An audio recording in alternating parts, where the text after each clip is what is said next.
If you keep up with the news on the state of Earth's environment, you've probably heard that the climate is steadily rising. In fact, since the late 19th century, before the Industrial Revolution, the Earth's temperature has already risen 2 degrees Fahrenheit, according to NASA. And if we do nothing to slow it, Earth's temperature is on track to rise another 1.5 degrees Celsius or 3 degrees Fahrenheit by 2050. The warming temperatures means that the ocean is warming and causing ice caps to melt, which will lead to increased sea levels, meaning that our coastal cities could eventually be underwater. And actually, I was just reading that Indonesia is looking to move their capital of Jakarta away from the coast in the coming years because of the rising sea levels. So, what causes temperatures to rise? Well, one of the biggest factors is the release of greenhouse gases into the atmosphere, such as carbon dioxide, which comes from fossil fuels such as oil, gas, and coal. Climate change is a multifold, complex issue with many causes and effects. It's not quite linear, but it's all related. So, it is a global crisis that the entire world must work together to face. So, in today's episode, we'll be talking with our guest, Gwen Lynn, an environmental scientist, about what steps are being taken to address climate change. But first, we have to read a review from one of our podcast listeners. This one comes from Lady T24, titled Love This. It reads, "The host has a relaxing presence. I find this informative without being preachy, and I'm getting a better understanding of things to do to become more sustainable." Thank you so much for the review, and I'm so glad that this podcast is helping you along your sustainability journey. To have your review featured on an upcoming episode, be sure to head over to iTunes and leave a review letting me know why you love this podcast. All right, now back to the show. Today's featured sustainable brown girl is Gwen Lynn, founder of In a Green Minute Environmental Safety Science Consultant. Having traveled throughout Europe and China as an environmental observer, Gwen has a deep understanding for our environment, both domestically and internationally. Her areas of expertise include worker safety, including COVID-19 and respirators, as well as air, water, soil monitoring, and emerging green technology. Thank you so much for joining us today, Gwen. Thank you for having me. I'm really happy to be here. Yay. All right, so let's jump right into your journey and how you became interested in sustainability. Sure. I guess I became interested in sustainability by default. I am an environmental scientist, and even though that's what I did academically, I still think that taking care of the earth is something that we all want. We all want clean air, clean water, clean soil, clean food. And in order to, continue us to be healthy as well as animals and plants, we're all living species. We have to adapt some type of sustainable living. And sustainability is simply focusing on your needs so that future generations will have those same needs met. You want to be sustainable. You want to keep going. And we can do that socially, by not littering, economically by electric vehicles and things like that, as well as environmentally, as I said before, by focusing on air issues, water issues, soil issues, things of that nature. So I'm kind of a sustainable person by default, but I do try to do it within my personal life also. Yeah. So, will you tell us about your background, like what you studied in school and what you've done for work? Sure. I wanted to be a doctor. However, those 4.08 averages didn't quite come my way. So I ended up centering into science. Environmental science was what I majored in my bachelor's degree at Rutgers University. Go RU. And I got my master's degree at Hunter College, which is a part of City University of New York. And it's a dual master's. It's environmental science and occupational health or worker safety. So that's pretty much, I do both. I do environmental science, which is the clean air, clean water, as well as safety or worker safety. And that's basically what I've been doing. I opened up In a Green Minute, which is the name of my company, to try and advance those forces. As you well know, there aren't that many environmental scientists who look like myself. I'm female, I'm Black, I usually have braids in my hair, and I wanted to try and propel us, if I could, and bring more females that look like ourselves into the system. Representation is so important because you know the issues that we're dealing with, and then also with inspiring other people to also pursue a job in your field that maybe they wouldn't have thought about before. So it's so important. Right, right. I also saw on your Instagram that you've done work with Greenpeace. Can you tell us about that? Yeah, every year, well, when I was in the city, right now I'm in Florida during the pandemic with my mom, but I'm usually working up in New York and New Jersey. And every year I do a music fundraiser, usually around Earth Day, as well as planting flowers in New York City, again on the same day, usually around Earth Day. And I just volunteered with them, just like anybody else in New York City. And I thought it was a great group, extremely diverse. We had college kids, we had senior citizens. I absolutely loved it. I loved the New York City chapter. And in fact, I was able to write for them in Greenpeace Legacy just last year. So I hope I get a chance Wow. to write for them again. But Greenpeace is a well known, reputable group. I mean, they're international. They're in many states here in the United States, but not every state. I wish they were in every state, but they're also in, they're worldwide, they're international. I mean, their claim to fame was stopping some of the, I think it was the whaling that was going on in up around the North Pole, up around Alaska or whatever. And many Greenpeace people, activists got arrested. They're okay. They were bailed out or whatever.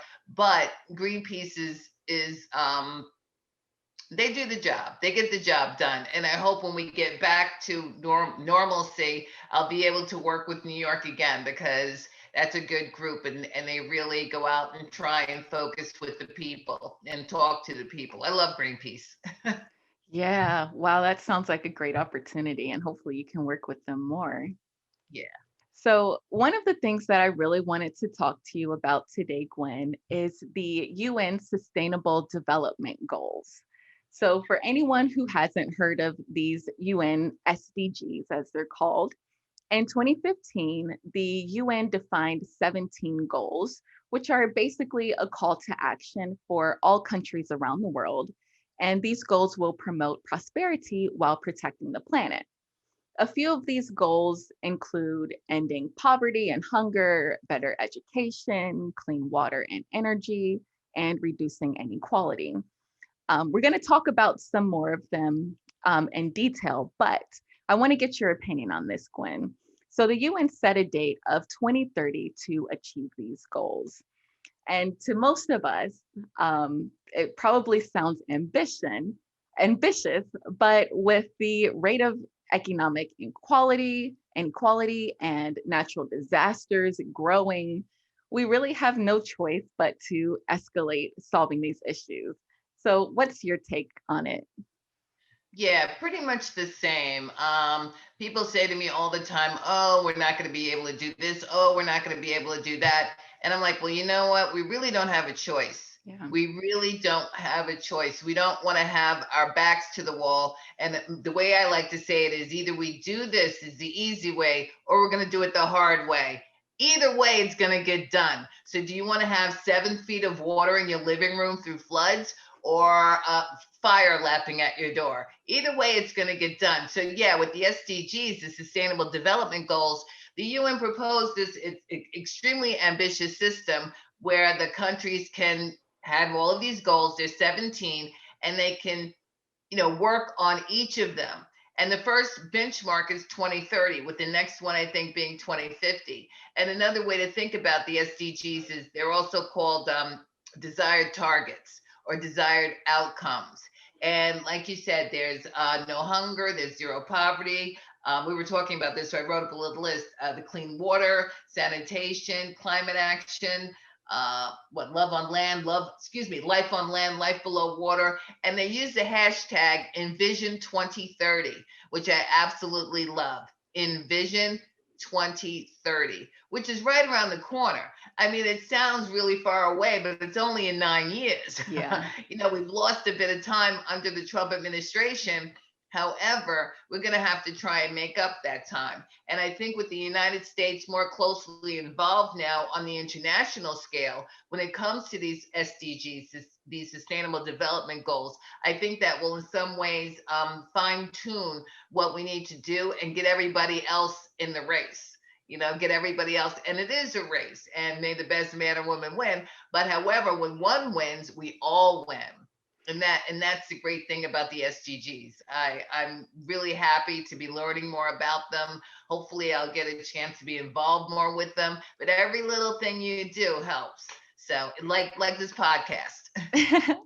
Exactly. Yeah. So let's talk about a few of them, and maybe what they mean and perhaps some actions that we can take to meet those goals. So the first one we'll talk about is goal number 3, which is good health and well-being.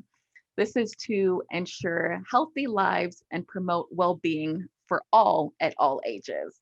So can you give us a little bit more information about what that means and how we can achieve that? Sure. I like that one because that's one that we can all do. Good health and well-being. Shanna Ferrigno. She is a friend from LA that I interviewed for my podcast, and also the daughter of Lou Ferrigno, the Incredible Hulk. She has a company called Ferrigno Fit, and she goes out, she works out a lot, she's always in nature, and I've always admired her because she's able to take those actions and relay it to you and me. She's not going out that much now because she's about to expect twins. But and I always just love that part about her of going out. And even with, I have one of my masks here. Even with well-being, something as simple as smiling or laughing. I mean, you can tell if Yeah, I'm smiling you can. Yeah. or if I'm Mhm. angry at somebody. And that's one thing that I try and do, even with strangers. I try and smile because that makes me feel better and it makes the other person feel better, even if it's underneath a mask. I've had the not the honor really of partnering with a company, Mothers and Others for Clean Air. And they go out and they advocate for things like clean air because, we all know we need clean air, but no one's really doing anything about it. And that's one of the basic things that you want for good health, including clean water.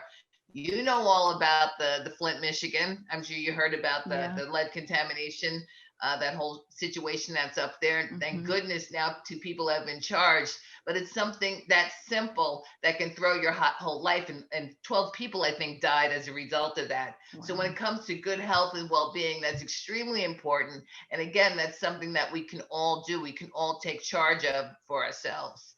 Definitely. So eating better foods, exercising, and also ensuring, hopefully, that you can have access to clean air and water, Yes, right? yes, Okay. yes. So the next goal is goal number 6, which kind of is a continuation of this. This is for clean water and sanitation. Ensure availability and sustainable management of water and sanitation for all. Can you tell us Yeah, more about that? that's a big one. Clean water and sanitation. Let me see. There's a few diseases, some big ones: cholera, dysentery, and one of the hepatitis. They are all passed via bad sanitation and bad water. So, especially now during coronavirus, we're often asked to keep washing our hands. Of course, we can use hand sanitizer, but hand washing with soap and water is much more effective to get your hands as clean as they can be. So clean water and sanitation, I always think about, areas in Ghana or areas, even trying to think, even, I mean, even in my lifetime, my grandmother didn't have a working bathroom inside the house. We had an Mhm. outhouse. Mm. Okay. They got a house, I mean, a bathroom inside the house in the 70s, but it just goes to show you sometimes it's not always accessible to all. And that is one thing that I think the UN is striving to do is to make sure these extremely basic things that we need to sustain ourselves as humans are accessible to all. I even think about I can't remember exactly where it was, but it was a girls' school in Africa, and they didn't have an indoor bathroom. And girls, we have on Our time of flow, the month, right? and we need to have access to clean water. Of course, we'll Yeah. make do. We got to do whatever we got to do, but it's much better. And I remember when they got that indoor bathroom, it was a beautiful thing, and it was good for the girls because you know what they were doing when they had their 1 week period, they were staying home, Mm. and the girls Missing shouldn't school, do that if they didn't have to. right? So clean water and sanitation is definitely a necessity, and I'm glad the UN picked up on that. Exactly. Yeah, because from, our standpoint, of course, we live in America, and for most people, we have access to clean air and water. And we don't always think about how these other developing countries don't have access and how it can affect us too, So seeing people in India living on these rivers that have trash running through it, you think that it's just bad for them, but it's bad for everyone because those also lead to the ocean, and it can, mess up the water system for everyone. So it is important for not just the first world countries, but also the developing countries to have access to those Right. necessities as well. And on that note, I've always said there's I think there's 7 major gyres, GYRE, where the plastic floats in the ocean. Hmm. And well, unfortunately for them, I don't know if you want to say fortunately for us, but a lot of them are in the Indian Ocean. So they have to deal with this on that side of the world. And a lot of it might be our plastic and Europe's Yeah. plastic and Africa's plastic that's floating out there. If those gyres existed on the east or the west coast, then we would deal with it, Yeah. because we'd be seeing it, but we don't. However, it does exist. And what I always say is what goes around comes around. Mhm. Eventually, it will somehow impact us. Yeah, exactly. I mean, we already see plastic in our fish and, Yep, all that stuff. So it is definitely affecting us, but we don't visually see it. correct. Um, okay, the next goal we can talk about is goal number 7, which is affordable and clean energy. This is to ensure access to affordable, reliable, sustainable, and modern energy for all. So, what can you tell us about that one? Yeah, that's another good one. And that's one that I'm thinking as we go along here in America, we'll get more used to that terminology and more used to that technology. I remember when I went to Europe and I flew from here obviously over to France, and looking at all of I could see the wind turbine farms and the solar energy farms. And I was astounded. I was like, "Oh my God." And then when I got to Germany, I asked my friend, I was like, "Why is there so much here? I see so many on the homes, so many solar energy farms." He's like, "Well, Gwen, Andrea Merkel, 10 years ago or whatever, the prime minister or the president there, she went out and she did like a tax incentive for businesses and residences. If you put these things up, we will pay you or pay you back, or however they worked it out. So there was a financial advantage, and we haven't gotten there yet. Hopefully, with these initiatives and with the new government administration that we have, and we will get to that point, but we just haven't gotten there yet. I mean, one of my favorite cars in the world is Tesla. I love electric vehicles. They're just too expensive. They're Yeah. too expensive for the average Joe Schmo. I know Elon Musk is working on it, and I know there's a few versions that are coming out that I think, not with Tesla, I think with another manufacturer, that are starting around 20,000, which is a bit more, easier for the average person to try and Yeah. afford. So that's one of my things too, as I go around talking with different people and manufacturers and distributors. When it comes to sustainable brands and products, they have to be affordable. If you're selling something and it's great that it's made out of reused plastic or whatever, but the average person can't afford it, what good is it? you know So that's a big thing on my list, and I'm glad we're talking about it today. Yes, exactly. Affordability is so important because the more people that can jump on board, the quicker that we're able to get to our goals. Exactly. And the more people, the more people that buy it and use that surface, the lower the price goes. Yeah, So that's they true. kind of work hand in hand. Exactly. I think I saw somewhere that GM is looking to offer several different options for electric vehicles, and they're looking to phase out their gas vehicles too within, I want to say by like 2025, but definitely by 2030. I can't remember exactly.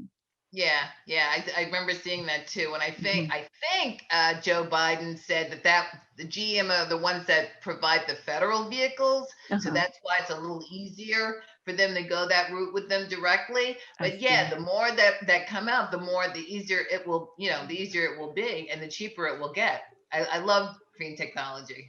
Yes. And on the note of solar and wind technology, I remember I went to Colorado a few years ago, and a lot of people had solar on their houses. And I do believe I also saw a few solar farms too. So, if we can get, like you said, more initiatives to encourage people to place those farms, then that would be really helpful. Yes, yes, agreed. All right. Next is goal number 11. This is for sustainable cities and communities. This is to make cities and human settlements inclusive, safe, resilient, and sustainable. So, what does a sustainable city look like?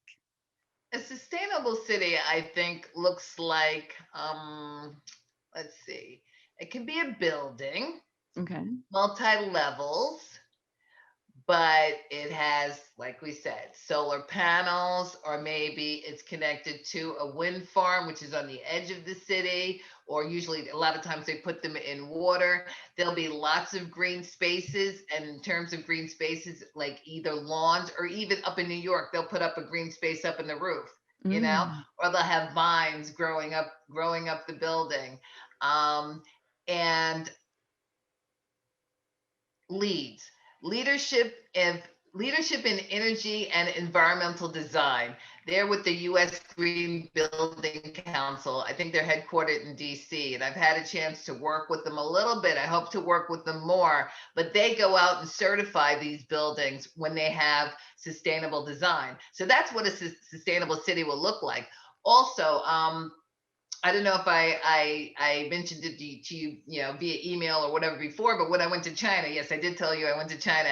It yep. was the first time that I saw a two flush toilet. Now, I didn't know what it was, but there was a flush on the left and then a flush on the right. And it turns out the one flush on the left is for number one, and the two flush is a little bit stronger for number two. Now, that's called water efficiency. And I was shocked because I'd never seen it in the United States, and this was in China. So things like that you can incorporate in, and hopefully you'll get recognized by the leads, leadership in energy and environmental design. Maybe not, but one thing I can tell you is that sustainable buildings, sustainable companies, they frequently are resold at a higher value. They frequently get Mm, tax incentives. Another thing that they do is they go out and talk to their tenants about what it is that they're doing and how this is benefiting them. And I think that is really important when it comes to outreach and making people aware that these things were done, whether it's water efficiency, energy efficiency, the green spaces that we were talking about. Letting people know that this is what they're doing, and then hopefully they can incorporate that in their lives, even if it's a one flush, two flush. You know what I mean? I love those exactly. toilets. I know, right? It's really clever. So I think also too, you mentioned at one point when we were talking previously about San Francisco. Have they started implementing some sustainable city practices? Well, there's a few, Portland, San Francisco, as well as Atlanta. I Mm, know the West Coast is extremely progressive right. environmentally. I mean, for them, it's no big deal. I don't know how they got that way, but they did. And Yeah, I mean, even Atlanta, I think they're going to, as far as their buses are going Yeah. to electric buses, and there's a few things that Atlanta's doing. I can't remember exactly what other than the buses, but I think Atlanta and San Francisco are going to end up being kind of like your prototype cities. You know what I mean? Yeah, Um, the Mercedes Stadium, that's in Atlanta, right? it The is. Mercedes-Benz Stadium, Mm. that is recognized by LEEDs. I think they have gold or platinum certification, and Wow. hopefully one day I get a chance to go out there and see it even more up close. I've only been there once, but I didn't get a chance to really tour it. Yeah, I've been there once too for a soccer game, but I didn't know that they were LEED certified and that they had green technology there. So, yeah, I'm like you. We'll have to go and check that out further. Absolutely. Let's go together. Let's do That would be it. awesome. All right. Now, the last one I want to talk about is Goal 13, which is climate action. This is to take urgent action to combat climate change and its impacts. So, do you have any ideas on ways that they're going to try to achieve this? I think it was on MSNBC just maybe last week or the week beforehand. I was watching Greta Thunberg and Mhm. Michael Mann. I don't know if I know you know who Greta Thunberg is. Right. If you don't know who Michael Mann is, he's Mhm. a climatologist, a scientist, and an author, and he's wrote quite a few books. And the two takeaways that I got from it with respect to climate action is Greta Thunberg kept saying, she said it multiple times during the cast, that we are not treating this as a crisis. We are not treating this as a crisis. And she just kept saying that over and over and over and over. And the thing that I took from Mike Mann is, Professor Mann is, he said, climate deniers are on the fringe. And that's a good thing, Yeah. because when I first initially during my bachelor's learned about environmental science, learned about climate change, people were laughing at the scientists. They're like, are you kidding? It's 32 degrees outside. There's no such thing as global warming. But now, 20, 30 years later, we see what is actually going on. So climate deniers are not on the fringe. I mean, they're still on the fringe, but most people understand and do believe that climate change is actually happening. And again, the UN is taking it upon themselves to really go into this and really, make this predominant in terms of their SDGs. Unfortunately, I do think that even though most people believe in climate change, I don't think they understand it yet. And that is one thing that's up to the scientists and even regular people to try and explain to people, to bring them into the group. I think it was Patti Smith who wrote the song People Have the Power. And people truly do have the power to make change. And as long as they understand it and they understand what people are talking about, they have the power, and we can make that change. So I also think about islands like Fiji and even Yeah. Hawaii. They're losing their land, and they Hmm. only have but so much, Right. but they're losing their land due to land erosion, and that is another consequence of climate change. So, and of course, California, there's just so many examples. And again, I think people sometimes get stuck and say, well, what do we do? And my answer is you start small. You start small. And Exactly. another thing is, I think the goal is to keep temperatures down by 1.5. They always say 1.5 centigrade. So you don't want the difference to be over 1.5. So when you hear 1.5 Celsius or centigrade, that equals 2.7 Fahrenheit. Okay. 2.7 Fahrenheit is almost 3 degrees. And that is huge, especially when you talk like freezing at 32. There's a Yeah. huge difference between 32 and 35. 32 you freeze, 35 you don't. Yeah. So again, when you start to talk about this and realize this, there's more that we can tell the people in a very easy way, but we have to try and do our best, because we don't have a choice. We have to try. Exactly. And like you said, climate deniers are on the fringe now, and people are starting to understand at least what climate change means and also kind of see the effects of it. Although, most of us may not experience on a day to day, like, oh, this is a effect of climate change. but at least you're more familiar with it. And I think that's, well, that's definitely one of the goals of this podcast, is to present this information to people in a easy to understand way and give them tips on how to, help make a difference in their own personal lives. So, Absolutely. And another thing that I use, you can see my little world here, my little ball. Um, the easiest way to explain climate action, global warming is just the mathematical expression. As if today it's 70 degrees and tomorrow it's 72 degrees, on the average it got warmer by 2 degrees. That's global warming. But climate action is basically the rest of it. So I'm saying, the North Pole, the South Pole, these are both melting. And as they melt, where's that water going? That water's going all across the globe. So my thing is, again, do you want to take action when you have 7 feet of water in your living room, or there's fire lapping at the back of your door? Hopefully, under the guidance of the UN and under the guidance of some really cool scientists. Another one is Catherine Hayhoe and Michael Mann and Greta Thunberg. Even though she's not a scientist yet, I'm like, the world is listening to her. If they're listening to her, that's a good thing. I don't care if she's 13 or 14 years old. What difference does it make? But the message is getting across. exactly. Yeah, just having more people know about it and learn about it is definitely going to make a difference over time. Yes. So you mentioned some of the way, or the best way to make a difference is to start small. What are some small changes that people can make? We saw just a few months ago. Mhm. Vote. Yes. Vote. Necesitamos votar. In Spanish, we all need to vote. And if you don't know, ask somebody you trust. I always say, if you really don't know, you can vote for yourself. I mean, you can write yourself, but be counted. Yeah. That's one thing. The other thing is, try to learn as much as you can, even if you're just Googling stuff about SDGs, Sustainable Development Goals. One thing I recently, well, I knew it, but I recently learned, when it comes to no hunger or no poverty, we waste something like 40% food. So, when mom says eat all the food on your plate, that's probably coming from an old time saying, because there are people starving in the world and we waste a lot of food.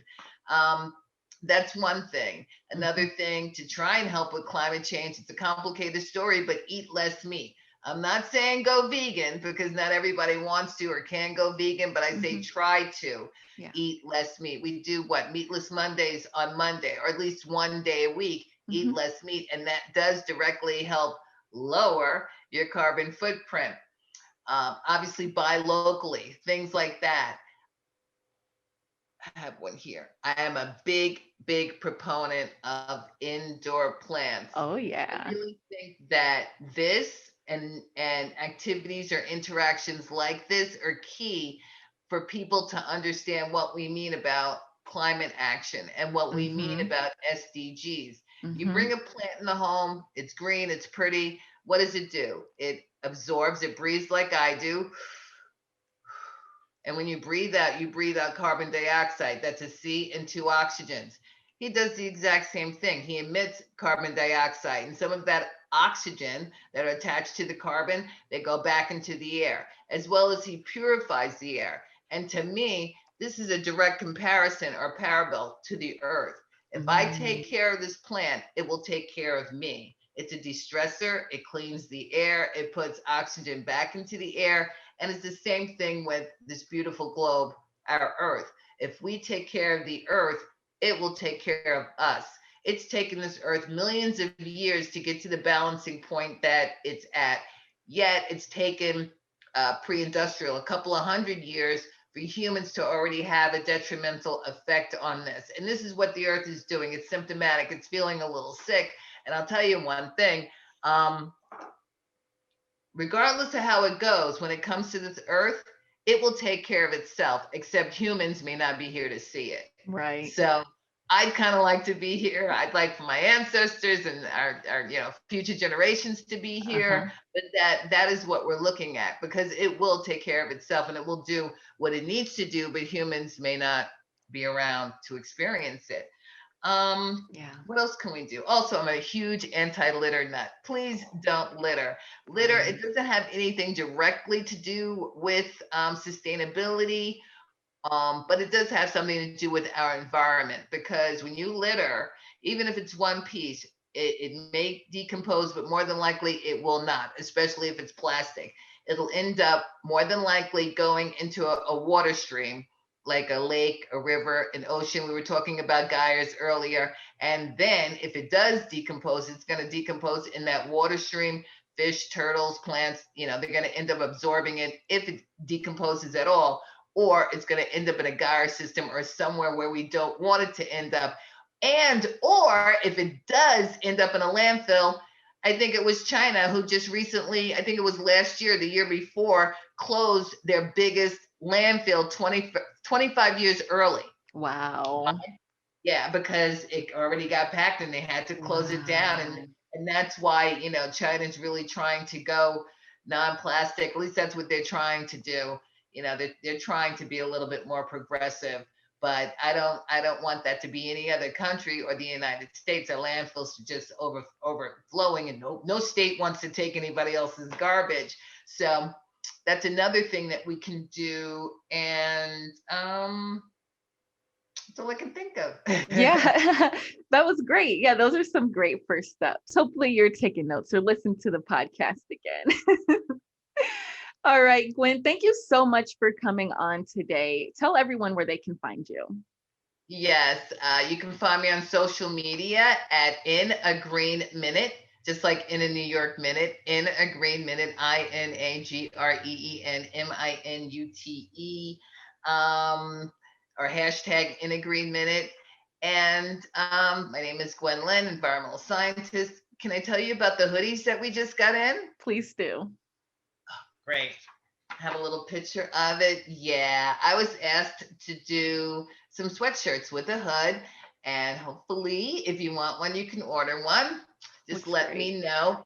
As well as in February, in celebration of Black History Month, I'm going to be doing some free consultations on respirators. This is a half face, which I don't think we're going to need, but these are N95s. And so I just want to offer to people, because I've done it already, and people have asked if they have questions on N95s or KN95s or using a scarf. I can help them out. So I will be offering some about 5 minutes. That's all you need. Free consultations for February. Just hit me up at In a Green Minute, and I'm more than happy to help people out there.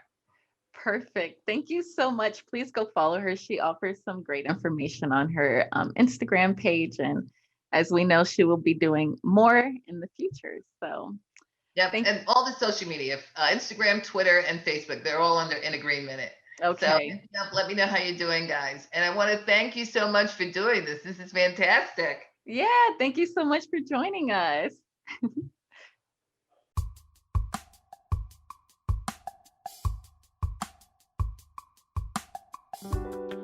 Thank you so much for listening to this Sustainable Brown Girl podcast. Be sure to subscribe and share it if you loved it, and leave a review. You can find us on Instagram at Sustainable Brown Girl, and check out our Facebook community. We would love to have you there. Until next time, let's continue to make healthy choices for the health of our planet and the health of our bodies. Thanks for listening.